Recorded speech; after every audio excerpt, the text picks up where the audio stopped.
ये कहानी है मिसेस शर्मा के घर की। मिसेस शर्मा यानी कि मंदाकिनी के दो बेटे थे, वरुण और करण। सही उम्र देखकर मंदाकिनी ने अपने बड़े बेटे की शादी करवा दी थी। उनका मानना था कि सब कुछ सही उम्र रहती ही हो जाना चाहिए, चाहे शादी हो या बच्चा। इसी सिलसिले में वो अपनी नई बहू रेखा से बात करने को बेताब थी। पूरा घर जब साथ में बैठा डाइनिंग टेबल पर नाश्ता कर रहा होता है। नाश्ता कैसा बना है मम्मी? और कुछ लाऊं क्या मम्मी? लेकिन मंदाकिनी ने कोई जवाब नहीं दिया। क्या बात है मम्मी, आपने जवाब नहीं दिया? कोई भूल हो गई है क्या मुझसे? देखो, कोई 16 साल की बच्ची तो हो नहीं तुम, हैं? अब बेटे की शादी के 2 महीने बाद भी अगर कोई खुशखबरी सुनने को ना मिले तो कौन सी माँ खुश हो सकती है? न जाने कौन सी कमसिन कलियां पैदा हो रही है आजकल, जो शादी के 2-2 महीने बाद भी यहाँ कुछ सुनने को ही नहीं मिल रहा। मेरी शादी के ठीक 9 महीने बाद ही वरुण हो गया था मुझे, और यहाँ तो लग रहा है कि सब कुछ कोरा कट ही है। वो मम्मी ये क्या कर रही है? अपनी सास की बातें सुन रेखा सहम जाती है और अपने पति की ओर देखने लग जाती है। वरुण की तरफ देखने की कोई जरूरत नहीं है, वो तेरी मदद नहीं करने वाला। इस घर की मालकिन मैं थी और मैं ही रहूंगी। अब नजरें झुकाकर खड़े रहने से क्या होगा भाभी? मम्मी आपका बुरा थोड़ी ना चाहती है। अब आपने शादी की है तो कुछ सोच समझ कर ही की होगी। घर गृहस्थी तो आगे बढ़ानी होगी ना भाभी। कहीं ऐसा तो नहीं कि आपको कोई बीमारी बीमारी है? क्या बीमारी? अरे राम श्याम जी को ये बीमारी का घर हमारे ही सर मारना था क्या? बड़ा चूना लगवा दिया उन्होंने हमारा। देख रहे ना जी, वरुण अब तेरा वर्ष आगे नहीं बढ़ पाएगा। ये कैसी बहू आ गई? मैंने तो पहले ही कहा था मेरे मायके के पड़ोस वाली पिंकी अच्छी है, पर तुम्हें ही रेखा पसंद आ गई थी। भुगता अब। नहीं नहीं मम्मी, रुक जाइए मम्मी। दीदी, आप लोग गलत समझ रहे हैं। ऐसी कोई बात नहीं है, कोई प्रॉब्लम नहीं है मुझ में। बात कुछ और ही है। अभी हमारी शादी को बस 2 महीने ही हुए हैं। अभी तो मैं और वरुण जी एक दूसरे को जानने की ही कोशिश कर रहे हैं। जान पहचान करने के लिए पूरा जीवन पड़ा है बहू। मुझे मेरे हाथ में पोता दे दे, फिर अपने पति के साथ बैठकर सारी उम्र जान पहचान करती रहना, कोई रोकने नहीं आएगा।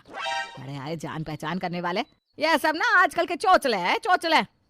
ये कहकर बड़बड़ाती हुई मंदाकिनी खाने की टेबल से उठकर सीधा अपने कमरे में जाने लगती है। चलिए जी, आपको न्योता देना होगा क्या? और वरुण करण, तुम दोनों निकलो दुकान पर। मर्दों को घर की बातों से दूर ही रहना चाहिए। बहू को देखने के लिए मैं काफी हूँ। मंदाकिनी की बात सुनकर शर्मा जी भी टेबल से उठ जाते हैं और अपनी बहू के सर पर हाथ फेरते हुए वहां से चले जाते हैं। इस सिलसिले को लेकर आए दिन रेखा को अपनी सास से कुछ न कुछ सुनते ही रहना पड़ता था। एक दिन जब मंदाकिनी देखती है कि रेखा भगवान की पूजा कर रही है तो कपड़े गहने मांग लिए हो, तब भगवान से एक बेटा भी मांग लो। कह दे उनसे कि अब तो तेरी गोधरी करे। हाँ मम्मी। और ऐसा ही होता है। 1 महीने बाद खुश नसीबी से वो दिन आ जाता है जिसका सभी को इंतजार था। रेखा को पता चलता है कि वो माँ बनने वाली है, तो अपनी सास के पास जाकर उसे इस बारे में बताती है। क्या तू सच कह रही है बहू? देख लिया अपने बच्चों पर कड़ाई बरतने का नतीजा। अगर मैं इन दोनों के बीच नहीं आती तो ये दोनों तो आराम से अपने हनीमून पीरियड में ही बिजी रहते। इस खुशी को सुनकर मंदाकिनी की खुशी का ठिकाना नहीं रहता। वो फौरन रसोई में जाकर मिठाई का डब्बा लेकर आती है। अरे वरुण बेटा, मुंह मीठा कर। शर्मा जी, अब हमारे घर में हमारा नया वंश आने वाला है। वाह बहू वाह, बड़ी अच्छी खबर सुनाई तूने। मैं दादी बनने वाली हूँ। अरे राखी तो बुआ बनने वाली है, और करण तू चाचू। चेहरे की चमक को देखकर तो लगता है कि पेट में बेटा ही है भाभी। हाँ तो बेटा ही होगा, और कुछ हो ही नहीं सकता। धीरे धीरे दिन गुजरने लगते हैं और इस तरह 5 महीने बीत जाते हैं। मैंने करण के लिए एक लड़की देखी है, अगले महीने ही उसकी शादी कर देते हैं। 1 साल में उसे भी बच्चा हो जाएगा। जहाँ वरुण का बेटा पलेगा वहाँ करण का भी पल जाएगा। दोनों बच्चों को एक दूसरे का साथ भी मिल जाएगा। क्या ठीक है ना करण? आपको जैसा ठीक लगे मम्मी, मुझे कोई प्रॉब्लम नहीं है। और 1 महीने के बाद ही मंदाकिनी अपने छोटे बेटे करण की शादी शिल्पा से कर अपनी दूसरी बहू भी ले आती है। दोनों बहुओं में ठीक ठाक तालमेल बन जाता है। अब मंदाकिनी पूरी तरह निश्चिंत थी। वो घर का सारा काम अपनी बहुओं पर डालकर दिन भर इधर उधर घुमा करती। एक शाम जब मंदाकिनी आराम से बाहर घूम कर आती है तो अपने सामने अपनी दोनों बहुओं को सोफे पर आराम करता पाती है। बहुत अच्छे। मेरी पीठ पीछे तुम दोनों ये करती हो? हैं? हो गया घर का सारा काम जो दोनों महारानियों की तरह यहाँ आराम कर रही हो? हाँ मम्मी जी, मैंने रात के खाने की सारी तैयारियां कर ली है, बस रोटियां सेकनी बाकी है। तुझे पापा जी और ये दोनों आएंगे तब सेक दूंगी। और रसोई के जूठे बर्तन, झाड़ू पोछा, कपड़े सब हो गए रेखा? नहीं मम्मी जी, वो ना मुझे बार बार उल्टियाँ हो रही थी तो मैं ज़रा बैठ गई। 7वां महीना है ना। हाँ भाई, हमारा तो कभी 7वां महीना आया ही नहीं। जरा से उल्टी हुई और तुम आराम करने बैठ गई।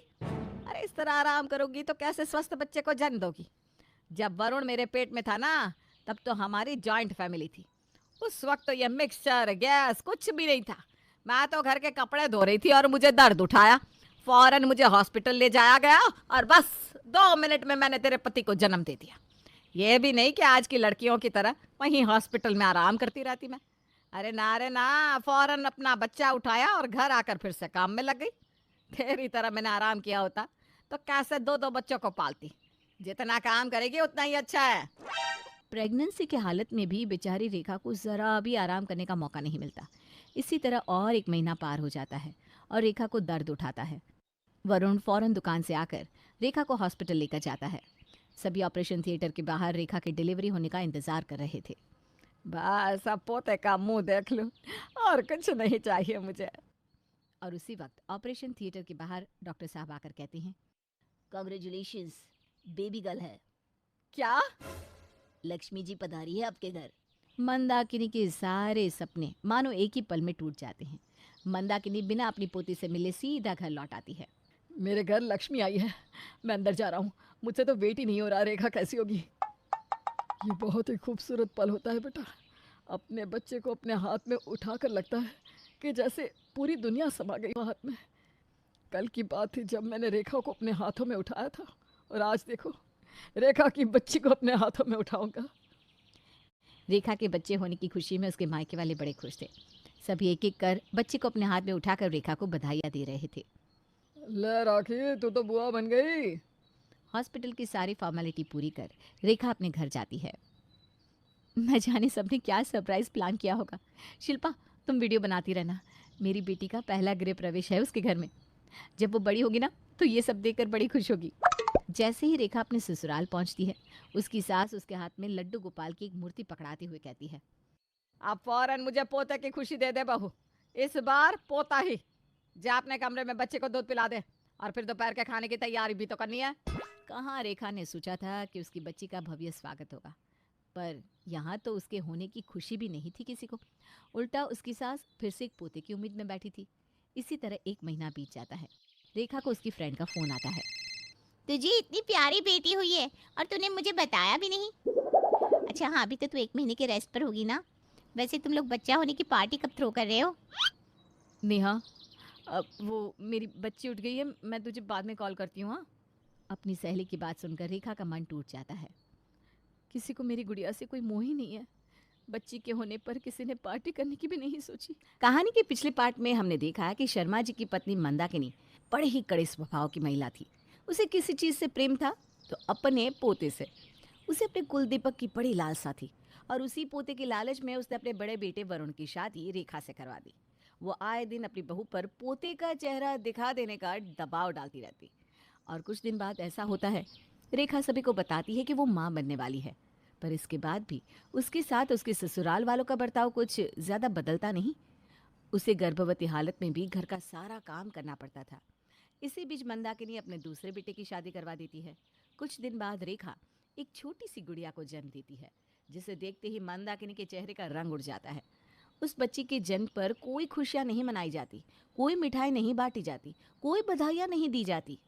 कहाँ रेखा ने सोचा था कि उसकी बच्ची का उसके घर पर भव्य स्वागत होगा, पर यहाँ उसके होने पर किसी को खुशी भी नहीं थी। उल्टा उनकी सास फिर से एक पोते की उम्मीद में बैठी थी। इसी तरह 1 महीना बीत जाता है। रेखा को उसकी फ्रेंड का फोन आता है। तुझे इतनी प्यारी बेटी हुई है और तूने मुझे बताया भी नहीं। अच्छा हाँ, अभी तो तू 1 महीने की रेस्ट पर होगी ना।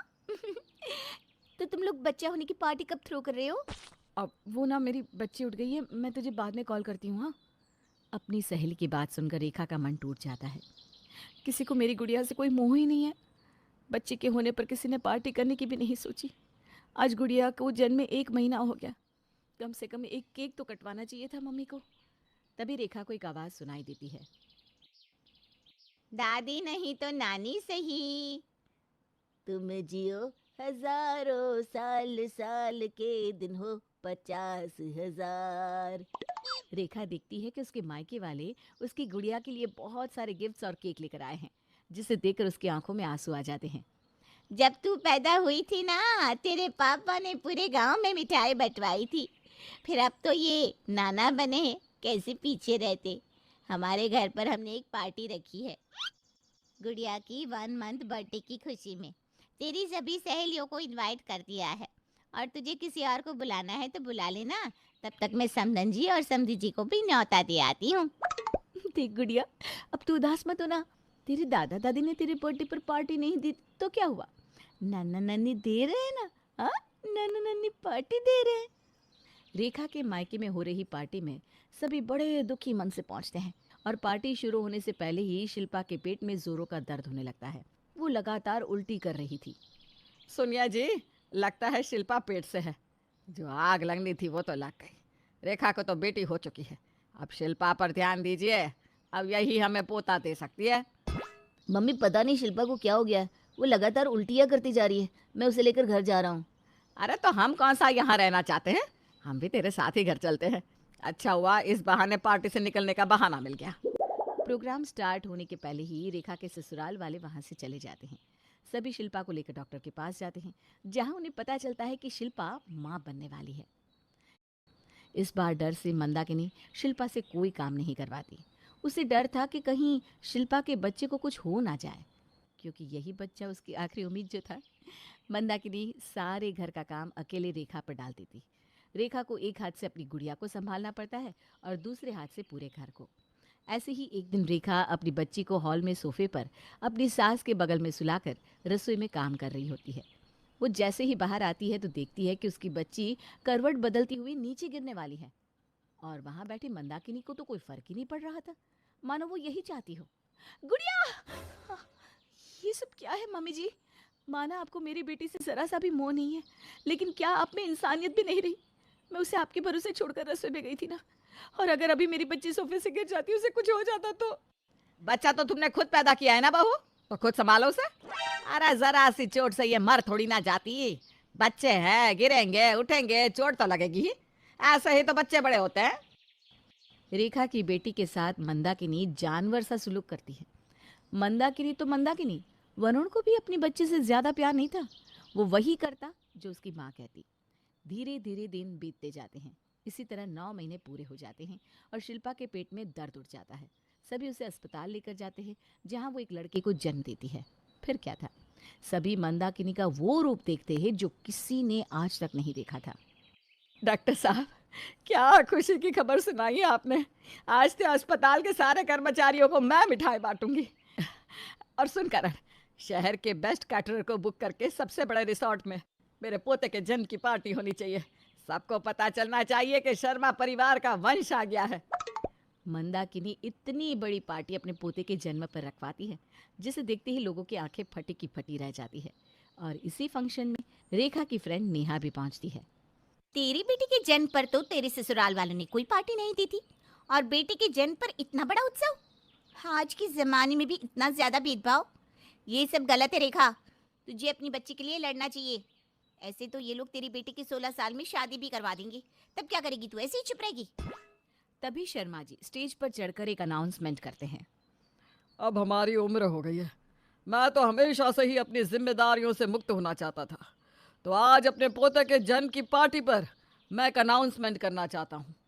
मैं अपनी सारी जायदाद अपने पोते के नाम करता हूँ। अब नहीं, ये तो हद हो गई।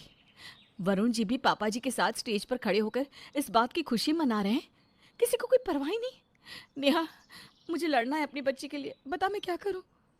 तुझे कोर्ट केस करना होगा अपनी ससुराल वालों पर, ताकि तेरी बच्ची को भी बराबर का हक मिल सके। रेखा आज तक चुप थी, अपनी सास की सारी प्रताड़नाएं सहती रही। उसने बहू होने की सारी जिम्मेदारी निभाई, फिर भी अपनी सास को बदल नहीं पाई। फिर भी वो चुप रही। और आज गलत एक बहू के साथ नहीं, एक माँ के साथ हुआ था। एक लड़की बहू बनकर, पत्नी बनकर सब सह सकती है, लेकिन जब उसके बच्चे के हक की बात आए ना, तो वो चुप नहीं रहती। पार्टी के बीच से ही रेखा नेहा के साथ बाहर निकल जाती है। नेहा एक लॉयर थी। उसे कोर्ट के सारे प्रोसीजर्स मालूम थे। वो रेखा को बताती जाती है और रेखा वैसा ही करती है। तुम पागल हो गई हो क्या? तुमने हम पर ही केस कर दिया रेखा। आप सब पर नहीं, मेरी बच्ची के साथ गलत करने वालों पर। बाप होकर भी आपको अपनी बेटी पर दया नहीं आई। पर मैं अपने माँ होने के फर्ज से पीछे नहीं हटूंगी और आज मैं ये घर भी छोड़कर जा रही हूँ। मुझे ऐसे घर में नहीं रहना जहाँ मेरी बेटी को बराबर का हक ना मिलता हो। और चढ़ाओ बीवियों को सर पर भैया तुम। देखो तुम पर ही केस कर दिया इसने। जाती है तो जाने दो भैया, तुम्हें कोई कमी नहीं है, हम तुम्हारी दूसरी शादी करवा देंगे। आप लोग इतना गिर गए कि अब आपको कुछ सही से दिख भी नहीं रहा। एक बार जो आदमी गलत रास्ते पर चल देता है ना, उसे सुधारना नामुमकिन हो जाता है। रेखा अपने ससुराल को छोड़कर अपने मायके में रहने लग जाती है और वहीं अपनी बेटी का पालन पोषण करने लगती है। 1 साल बाद हियरिंग में वो केस जीत जाती है और अपनी बेटी का हिस्सा लेने में कामयाब हो जाती है। मुझे तुझ पर गर्व है बेटी। तुझ जैसी और कई बहुएं होंगी जिसे बेटी की माँ बनने पर बहुत कुछ सुनना पड़ता होगा और वो सुनती भी होगी, पर तूने अपनी बेटी के लिए अपना सुहाग छोड़ दिया। अगर सारी औरतें तुझ जैसी हो जाए ना, तो हमारे समाज से बेटा बेटी का फर्क ही खत्म हो जाएगा। तू एक मिसाल बनेगी उन सभी औरतों के लिए जो खुद के लिए लड़ ना पाई, और अपनी बेटी के लिए भी। जब वो जीवन में किसी उलझन में पड़ेगी तो उसे तू याद आएगी।